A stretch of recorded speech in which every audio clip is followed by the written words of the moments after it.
Well, we recovered illegal drugs, particularly shabu, drug paraphernalias, and other evidence to,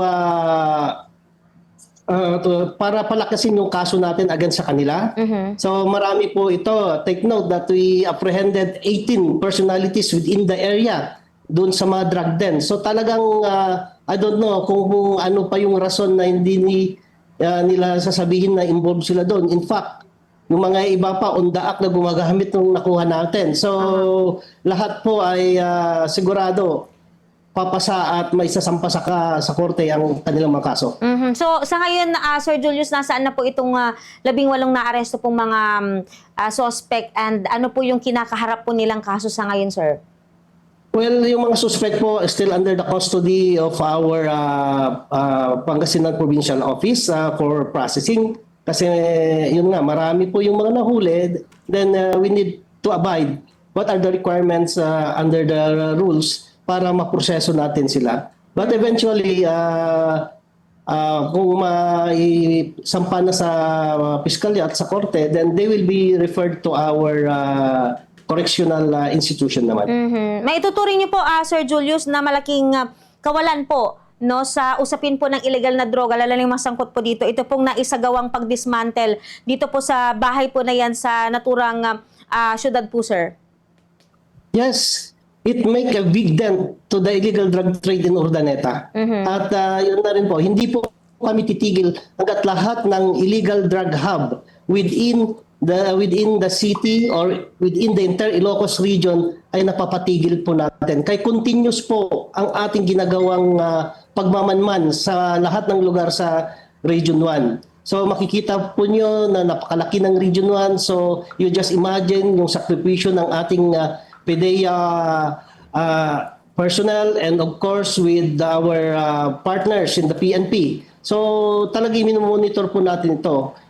As long as I am the regional director of PDEA Region 1, I will not allow na mag-proliferate ang mga ganitong masamang gawain, yung mga den na yan. Binabalaan ko na po yung mga involved dyan, itigil na po natin dahil wala pong magandang idudulot sa ating katawan o sa ating pamilya ang illegal na droga, kundi kapahamakan po lamang. Whether it is health issues or yung liberty at saka yung psychological effects sa ating mga pamilya. So tigilan na po natin yung masamang gawain na yan. Sir Julius, may tuturong bang may malalim pang problema ang lungsod ng Urdaneta kapag ang pinag-uusapan po natin sa drugs? Kasi napansin natin since na-employ din po tayo sa Bombo, bago-bago pa tayo noon, marami na rin pong mga operation sa illegal na droga na isinasagawa dyan po sa naturang syudad, sir.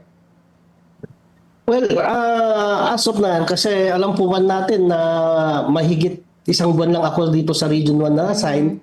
And upon assessment of the situation in Urdaneta, masasabi po natin na meron ngang problema when it comes to illegal drugs. However, nakita ko rin yung effort ng local government unit natin dyan sa Urdaneta at ang mga kapulisan na nagpupursigi para ipatigil ito. But sabi nga nila, if we talk about drugs, we talk about money, and it's not just a small amount of money. Kaya marami po yung mga naiinganyo na pumasok sa gawaing ganito. But sa pagtutulungan po ng ating PDEA, kapulisan at ang ating mga local na opisyales, pwede po nating patigilin ito. Sabi nga nila, if the forces of the government will collaborate, will coordinate, there is no such thing as impossible.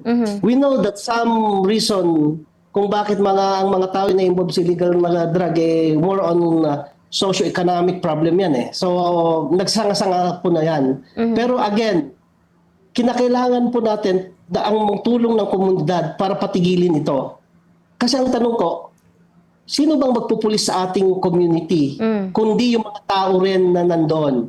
Ang isang pulis, ang isang PDEA, hindi pwedeng magbantay niyan 24/7. Okay? In every corners, in every alley of our locality.